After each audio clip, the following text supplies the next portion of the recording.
ابھی آیا تھا اور میں نے جو پولنگ اسٹیشن دیکھے ہیں وہ ٹھیک ہیں اور ٹرن آؤٹ تھوڑا سا کم ہے. ٹرن آؤٹ ٹھیک اتنا نہیں ہے مگر پھر بھی گہما گہمی بہت ہے. اور باقی کوئی کمپلینٹس تھوڑی ہیں جیسے چیئرمین ایک یو سی کے ہیں وہ اریسٹ ہوئے پی ٹی آئی کے. وہ لیڈیز پولنگ پہ گئے ہوئے تھے اور ایسے اکا دکا اتنے تو ہو جاتے ہیں. اچھا یہ بتائیے گا صوبائی کچھ وزراء مشیر وہ آئے ہوئے ہیں کالی گاڑیوں میں گھوم رہے ہیں اپنے پولنگ اسٹیشن پہ جا رہے ہیں تو اس سے کوئی آپ سمجھ رہے ہیں کہ کوئی ان کے آنے جانے سے فرق نہیں پڑتا کیونکہ لوگوں نے مائنڈ میک اپ کر لیا ہے کہ وہ امپورٹڈ پارٹی اور امپورٹڈ کینڈیڈیٹ کو ووٹ نہیں کرتے. اچھا سر گیلانی صاحب آپ کے وزارت عظمیٰ کے دوران بھی امریکہ کی طرف سے بار بار پاکستان کو ڈومور کا مطالبہ کیا جاتا رہ گیا تھا. اب دوبارہ ایک بار پھر انہوں نے پاکستانی ایٹمی پروگرام کے حوالے سے سوال اٹھائے ہیں تو کیا کہیں گے اس پر کہ امریکہ بار بار کیوں ہمارے ایٹمی پروگرام کو ہٹ کرتا ہے؟ دیکھیں آپ کو یاد ہوگا کہ ہم کہتے تھے عمران خان صاحب کو کہ آپ ایسے ارسپانسبل اسٹیٹمنٹس نہ دیں. وہ کہتے تھے کہ اگر میں نہیں رہوں گا تو خدا نخواستہ ملک 3 حصوں میں تقسیم ہو جائے گا اور کہتے تھے اگر میں نہ رہا تو اسٹیبلشمنٹ تباہ ہو جائے گی اور پھر کہتے تھے میں نہ رہا تو پھر خدا نخواستہ ہماری جو نیوکلیئر کیپیبلٹی ہے وہ غیر محفوظ ہو جائے گی. تو وہ تو اس قسم کی بات کرنا جو ہے وہ بھی ملک کے مفاد میں نہیں ہے.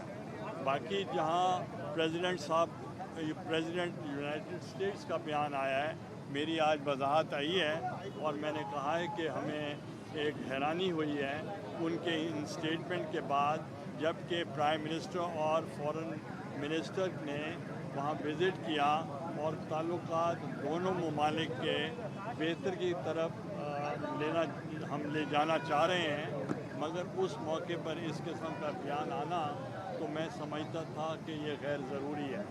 اور اس کے لیے میں نے یہ وضاحت بھی کی جتنے بھی انسٹیٹیوشن لائک NTI وغیرہ انہوں نے ہمیشہ پاکستان کے نیوکلیئر پروگرام اور اس کی سیفٹی کے لیے انہوں نے ہمیشہ سپورٹ کی. اور جان کیری نے بھی اپنے بیان میں کہا تھا کہ پاکستان کا نیوکلیئر پروگرام جو ہے بہت سیکیور ہے. اور جو پریزیڈنٹ اوباما سے میں ملا تھا تو اس وقت بھی میں نیوکلیئر سمٹ میں گیا تھا کوریا بھی گیا تھا اور میں امریکہ میں بھی گیا تھا اور انہوں نے تعریف کی تھی. اور NTI جو ان کا انسٹیٹیوشن ہے جو اس کی رائے بہت اوتھینٹک سمجھی جاتی ہے انہوں نے بھی یہ کہا تھا کہ پاکستان کا جو نیوکلیئر پروگرام ہے وہ فلی سیکیورڈ ہے اور اس کے اوپر انہوں نے بلکہ یہاں تک بھی کہا کہ ان کا جو security is better than India. اور آپ نے دیکھا ہوگا کہ انڈیا کا میزائل ابھی ہمارے ملک میں گرا تھا اور اس کے اوپر ہم نے پروٹیسٹ کیا تو انڈیا نے کہا کہ یہ اتفاقیہ گر گیا. تو پھر جب اس کی انکوائری ہوئی تو پروو ہو گیا کہ وہ اتفاقیہ نہیں تھا. تو اس لیے ہم یہ کہہ رہے ہیں کہ ہم دونوں ممالک کے تعلقات بہتر بنانے کے لیے ہم کام کر رہے ہیں.